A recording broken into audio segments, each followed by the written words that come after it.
Olá, alma linda! Seja bem-vinda ao meu canal. Eu me chamo Joy Oliveira e para quem não me conhece, a cada dia eu faço uma pequena prece e abro ao acaso um capítulo do livro que está dentro do compilado do Despertar da Consciência de Neville Goddard, que consiste em uma leitura metafísica, uma interpretação metafísica sobre cada personagem, o momento, o instante abordado na Bíblia. E é uma forma interessante de a gente encarar o nosso momento atual, uma forma mais interna de trabalharmos as nossas mudanças e vermos a nossa realidade se concretizar de uma maneira que a gente consiga moldá-la. Bom, a leitura de hoje está no capítulo 5 do livro Tempo de Semear e Colher, de Neville Goddard. O título é O Jogo da Vida. Vamos lá? Eu posso mais facilmente ensinar a 20 o que é bom para ser feito, do que ser um dos 20 a seguir o que eu mesmo ensino. William Shakespeare. Com esta confissão, de minha parte, eu agora vou te ensinar como jogar o jogo da vida. A vida é um jogo, e como todos os jogos têm seus objetivos e regras. Nos pequenos jogos que os homens concebem, como tênis, beisebol, futebol e assim por diante, as regras podem ser alteradas de tempos em tempos. Depois que as alterações são aprovadas, o homem deve aprender a novas regras e jogar o jogo conforme as novas regras aceitas. No entanto, no jogo da vida, as regras não podem ser mudadas ou quebradas. Somente nos moldes das suas regras universais e eternamente fixadas é que se pode jogar o jogo da vida. O jogo da vida é praticado no campo da mente. Quando se joga um jogo, a primeira coisa que perguntamos é qual é o seu objetivo e a sua finalidade. E depois, quais são as regras do jogo? No jogo da vida, o nosso objetivo principal está em elevar a consciência das coisas que realmente importam. E o nosso segundo objetivo está no sentido de atingir os nossos objetivos, realizando os nossos desejos. Quanto aos nossos desejos, as regras abrangem apenas o modo como podemos proceder para realizá-los, mas os desejos em si ficam a critério do próprio indivíduo. As regras que regem o jogo da vida são simples, mas se leva uma vida de prática para usá-las sabiamente. Aqui está uma das regras. Assim como o homem pensa em seu coração, assim ele é. Provérbios 23, versículo 7. O pensamento geralmente é considerado uma função inteiramente livre e desimpedida, sem quaisquer regras para restringi-lo. Mas isso não é verdade. O pensamento se move através dos seus próprios processos em um território delimitado, com padrões e caminhos definidos. O pensamento segue os trilhos das nossas próprias conversas internas. Todos nós podemos realizar os nossos objetivos através do sábio uso da mente e da fala. A maioria de nós está totalmente inconsciente da atividade mental que se passa dentro de nós. Mas para jogar o jogo da vida com sucesso, devemos nos tornar conscientes de cada atividade mental nossa. Pois essa atividade, na forma de diálogos internos, é a causa dos fenômenos externos da nossa vida. Por isso vos afirmo que toda palavra fútil que os homens disserem dela, eles deverão prestar conta no dia do juízo. Porque pelas tuas palavras serás justificado, e pelas tuas palavras serás condenado. Mateus 12, versículos 36 e 37. A lei da palavra não pode ser quebrada. Nenhum dos seus ossos será quebrado. João 19, versículo 36. A lei da palavra nunca restringe a palavra e o diálogo interno, e nem presta o menor alívio à nossa ignorância de sua existência. Ela molda a vida do nosso redor, como nós, através das nossas conversas interiores, moldamos a vida dentro de nós mesmos.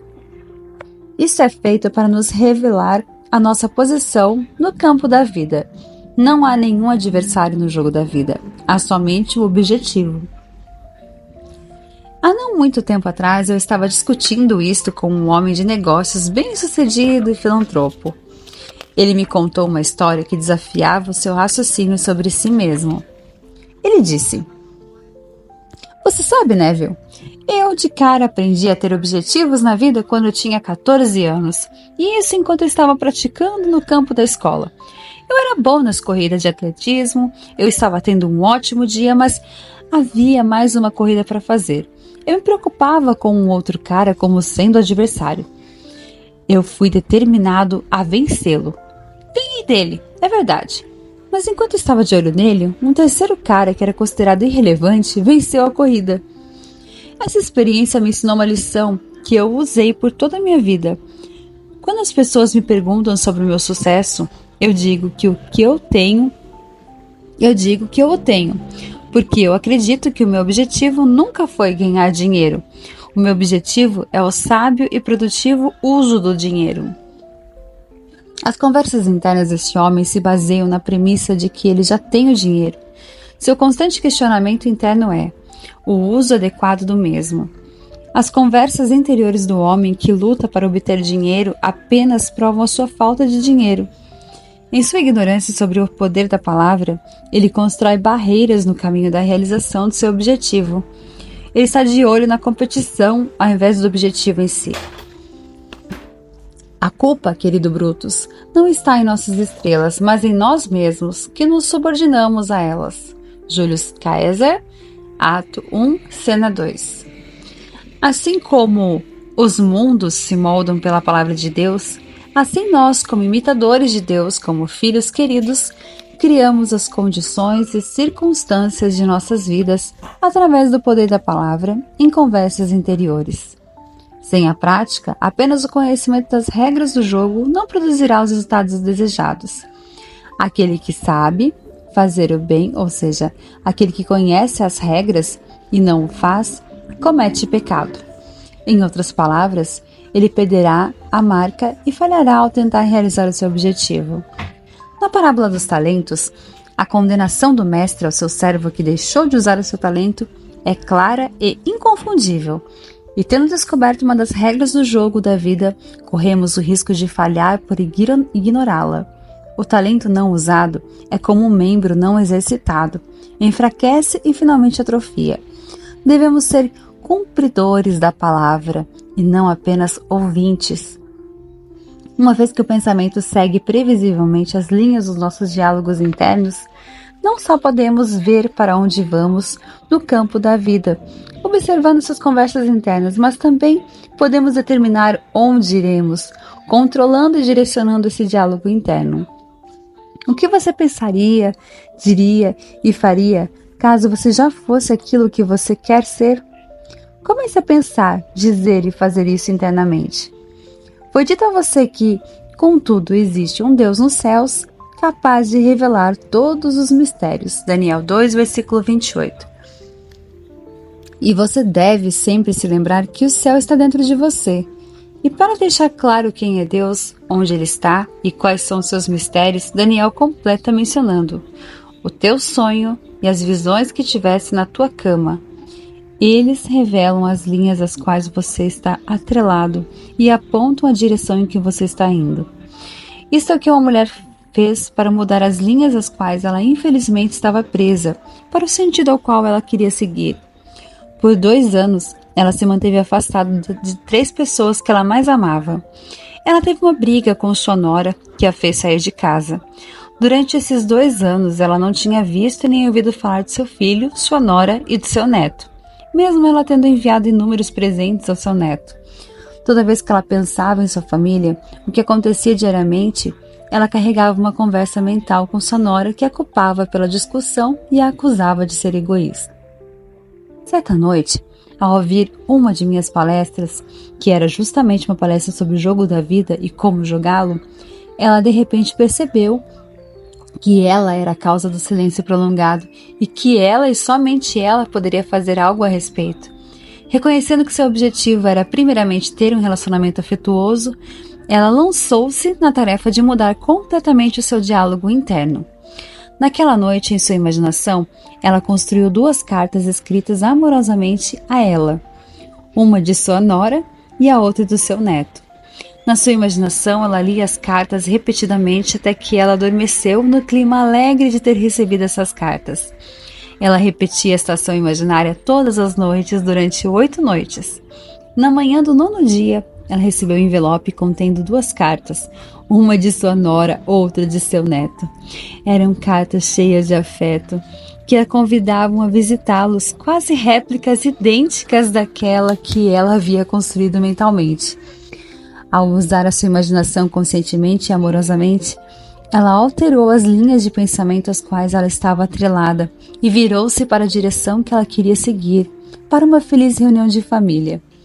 Uma mudança de atitude é uma mudança de posicionamento no campo da vida. O jogo da vida não se joga no meio em que chamamos de espaço e tempo. Os verdadeiros movimentos no jogo da vida ocorrem dentro do campo da mente. Perder a tua alma, para novamente ela encontrar, prossiga em direção a essa meta. Separar a tua mente. Lawrence Hausman.